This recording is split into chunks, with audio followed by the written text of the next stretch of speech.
Ganun kami pinalaki. Kaya hindi na kayo magtataka ba't maselan kami sa mga pagkain.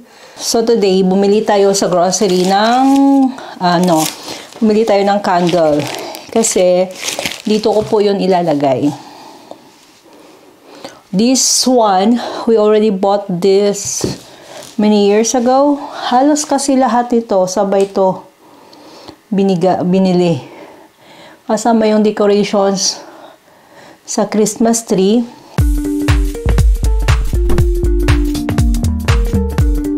Tingnan natin kung anong pinamili ng asawa ko.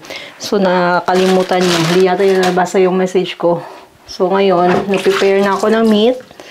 Slab na pork. I will defrost this. So, I might fry it or grill it sa oven na lang. And then, yan, yung mga normally na binibigay, mga basic, like this egg, yun, tsaka tuna, at tsaka bread. Ayan, bread. Ito yung kinakain namin araw-araw. And then, vlogging. And, this one, pang snacks. Palagi akong binibilhan ng ano ko nito, ng mother-in-law ko nito. Kasi alam kasi niya na gusto ko to. Yung, ano tawag nito? Ito. Gusto kong kumain nito. Yan. Sarap nito.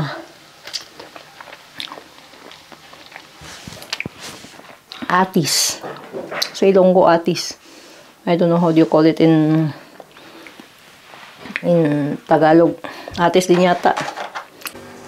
Ayun. So, after that, normally, bumibili ko ng orange dahil yung orange nga namin ay hindi pa dun sa kanila. Wow, smells really, really good. Ang bango ng oranges. Kailangan natin to. Kailangan to ng asawa ko because my husband nga needs to have to protect his immune system. Kaya yun, kailangan niya palagi ng maraming oranges. Okay. So, ito. And then, we have here banana. Sabi ng asawa ko, pag may banana daw, hindi maganda daw tingnan. Kasalanan daw niya dahil siya pumili. Oh, lalaki nga naman. So, banana nana. Importante yon. Kaya, if you notice, palagi kaming may fruit sa bahay. At saka, lemon. So, they also bought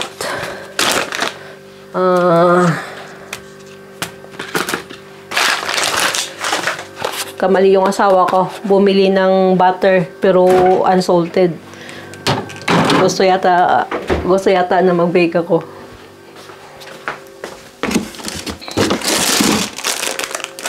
So, for sure, I have kiwi here. For sure, binili ito ng in-laws ko para sa akin. Gano'n naman yun palagi. Mga fruits, para sa akin yun. Kasi alam naman niya na yung anak niya ay hindi kumakain ng prutas. So, ito, yung tuna natin. Tago na natin yan. Yung itlog. Importante ito. Olives. Dahil hindi pang ano yung olives ko. Para kay Beatrice to. Beatrice to eh. Si Beatrice naman kumakain nito. May seeds ba to? At saka, meron siya dito binigay na sweets.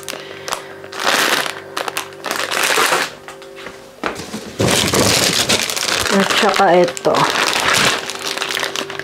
Macaroons to sa atin, no? Macaroons. So, delicacy with coco. This is macaroons. 1 pack of yogurt. And of course, huwag natin yung pakita. Baka mapagalitan ako. Yung coffee from SB. Umili yung asawa ko. Gusto kasi namin yung lasa ng Starbucks ng coffee. So, ayan. So, I will continue. Ayun. Importante. Buhay. Ano bang relasyon ng pinagsasabi ko sa importante buhay. Kasi to, kakainin ko to. So, gusto ko talaga to. Yung atis.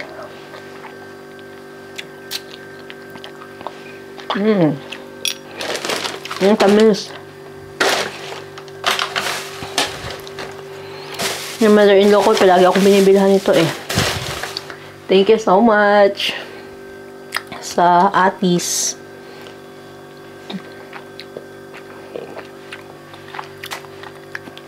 Paborito ko to. Sarap sa tiyan.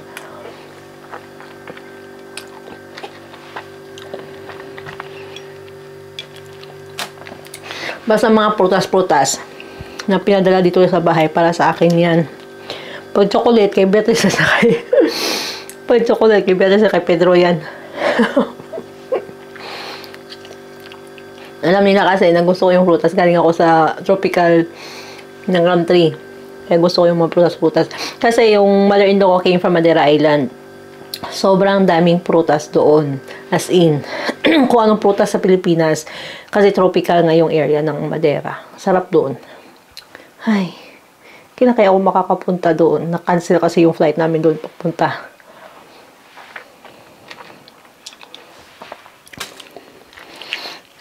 So, ayan.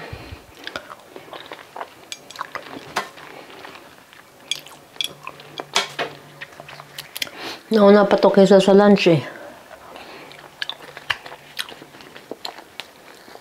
Ang sa amin to, mapapagalitan kami ng nanay namin. Lalo na pag kumain ka before lunch. Before meal. Ang nanay namin ay napaka, ano yun, napaka, what do you call that?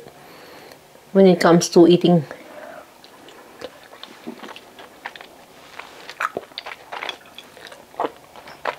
Mga balanced diet.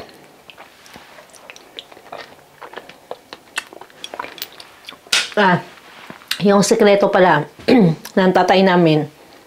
Bakit ito nakikita nyo ganyan? Baka-healthy ng tatay namin, di ba? Ano yun?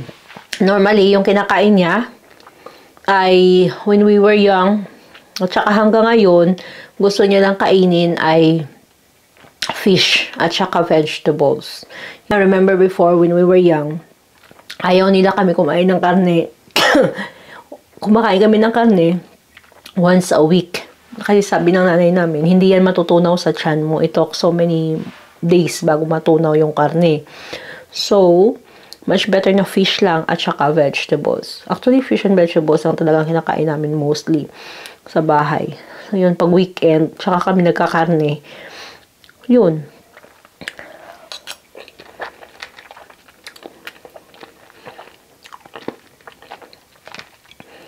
At saka tatay ko, more on fruits, especially saging. Saging sa bahay, parang kuyapan lang yan. Isa kabulig pag may ara. Banana.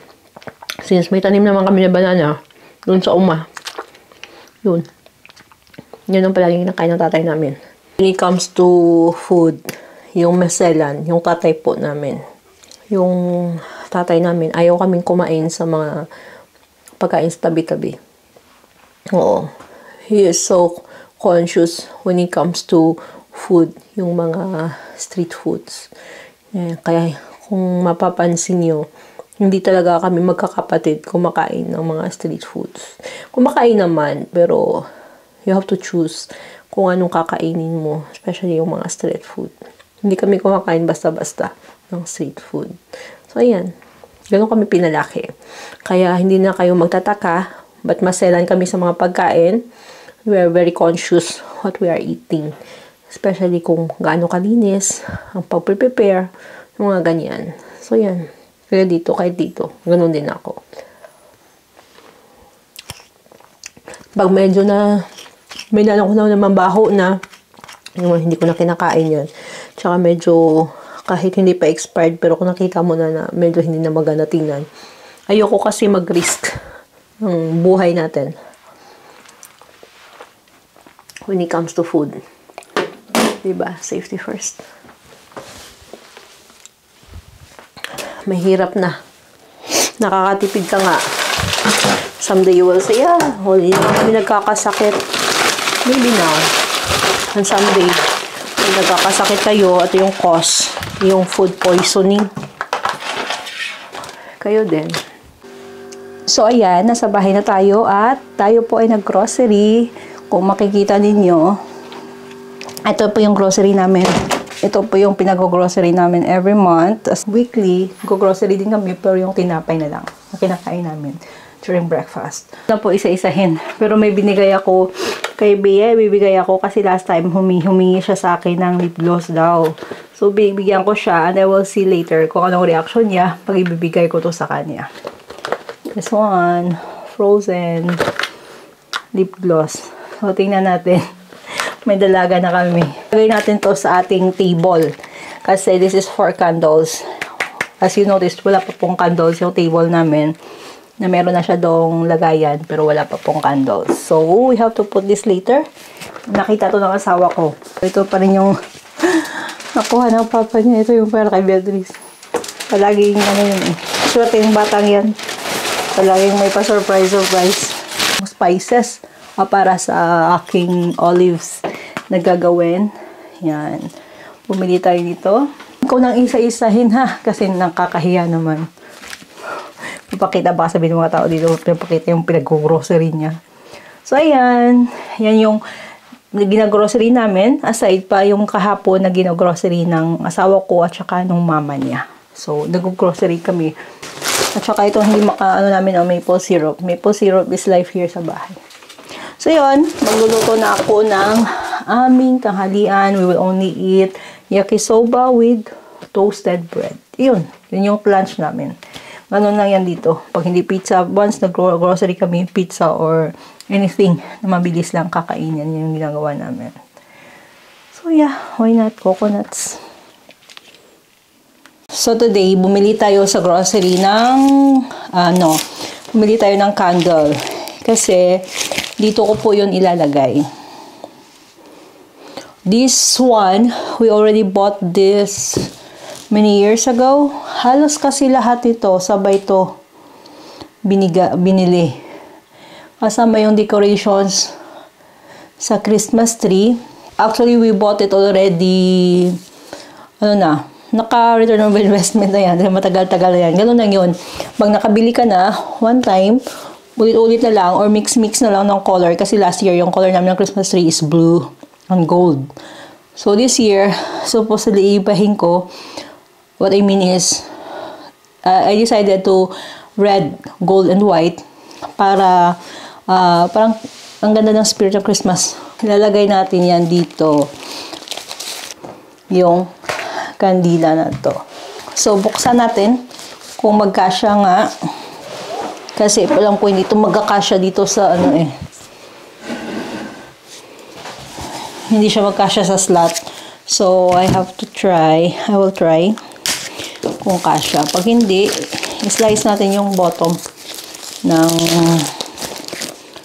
candle. So, this is the first candle na ilagay natin. Okay, kasya siya. Oh, okay. Very nice. Kumasya. Uy, it's broken. Sabi ko na nga ba eh. Whatever. Nasira. Uy, hindi nakaharap.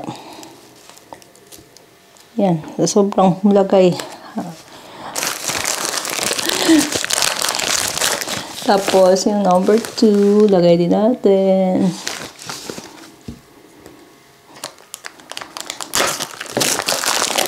Lagay natin dito. Number 3. Ito okay. Number 2 ng tapos mukhang tagilid pa. Okay. Ayan.